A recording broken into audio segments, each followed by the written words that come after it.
दोस्तों video start होने से पहले मैं यह बताना चाहूँगा, अगर आप अपने गोल को लेकर सीरियस हैं और ये समझना चाहते हैं कि क्यों अधिकांश लोग अपने गोल को अचीव नहीं कर पाते, तो इस वीडियो को लास्ट तक देखें। आइए बात करते हैं इसके बारे में। गोल, आपने सुना होगा कि हमारा जो गोल होना चाहिए वो स्मार्ट होना चाहिए। अब स्मार्ट क्या होता है? स्मार्ट, एस मतलब specific, M measurable, A for achievable, R for relevant, T for time bound, कि इस प्रोसेस को फॉलो करके हम अपने गोल को अचीव कर सकते हैं। आपने ये बहुत सुना होगा। आइए इससे जुड़ी एक रिसर्च के बारे में बात करते हैं। मार्क मर्फी, जो कि एक ऑथर हैं हार्ड गोल्स के, उन्होंने एक रिसर्च किया। उसमें 397 ऑर्गेनाइजेशन, जिसके अंदर 4000 से ज़्यादा लोग काम कर रहे थे और वो स्मार्ट गोल को फॉलो भी कर रहे थे, जिसमें ऑथर ने उनसे पूछा कि क्या आप लोग इस साल अपने गोल को अचीव कर पाओगे? तो हैरानी की बात यह है कि उसमें से केवल 30% लोग ही ऐसे थे जिन्होंने ये बोला कि हाँ, हम अचीव कर पाएंगे।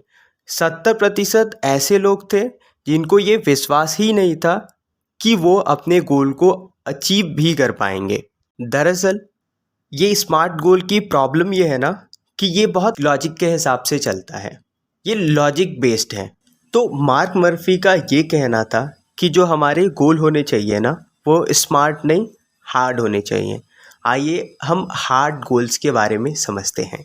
हार्ड, इसमें एच डिनोट करता है हार्टफेल्ट और ए डिनोट करता है एनिमेटेड, आर रिक्वायर्ड और डी डिफ़िकल्ट।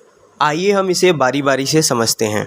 एच हार्टफेल्ट, कि जो हमारा गोल है ना, उससे हमारा बहुत गहरा लगाव होना चाहिए और हम उससे हमेशा जुड़े हों, और ये तभी संभव है जब उसके पीछे कोई बहुत ही स्ट्रॉन्ग रीज़न हो। जैसे कि मैं बहुत डल हूँ, बहुत लो कॉन्फिडेंट हूँ, तो मुझे बहुत अट्रैक्टिव दिखना है, कॉन्फिडेंट रहना है, ताकि लोग मुझे नोटिस करें, मुझसे भी लोग बातें करें। और अब ए के बारे में समझते हैं। ए का मतलब एनिमेटेड, और इसे हम इस तरह से समझेंगे कि जो हमारा गोल है उसे हम विजुअलाइज कर पाएँ, फील कर पाएँ।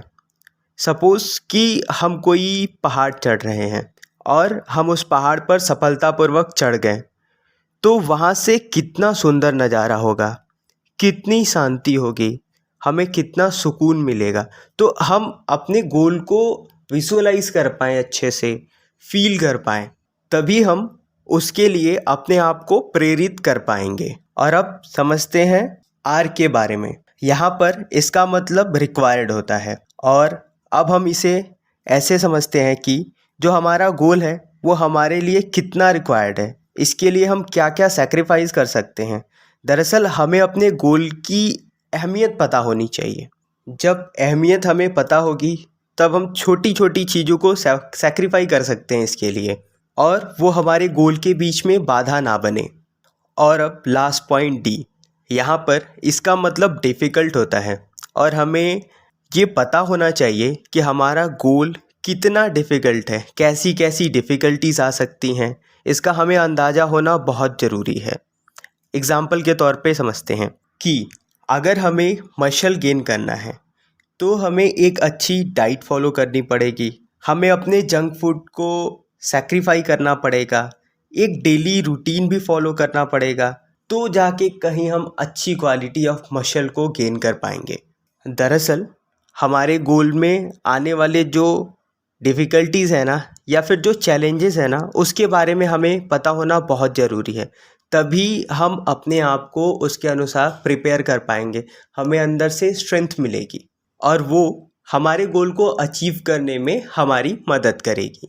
अगर हम बात करें गोल की, तो हमारे गोल में इन सब पॉइंट्स का होना बहुत ज़रूरी है, और ये सारी चीज़ें एक बड़े गोल को अचीवेबल गोल में कन्वर्ट कर देंगी, जिसे हम अचीव कर सकते हैं। दोस्तों, अगर आपको ये वीडियो अच्छी लगी हो और आपके लिए हेल्पफुल रही हो तो हमारी वीडियो को लाइक कर दें ताकि हमें इससे मोटिवेशन मिले, हम अच्छी अच्छी वीडियो बनाएं। हमारे चैनल को सब्सक्राइब करके बेल नोटिफिकेशन को जरूर दबा दें और कमेंट करना ना भूलें। चलते हैं, बाय बाय, आपका दिन शुभ हो।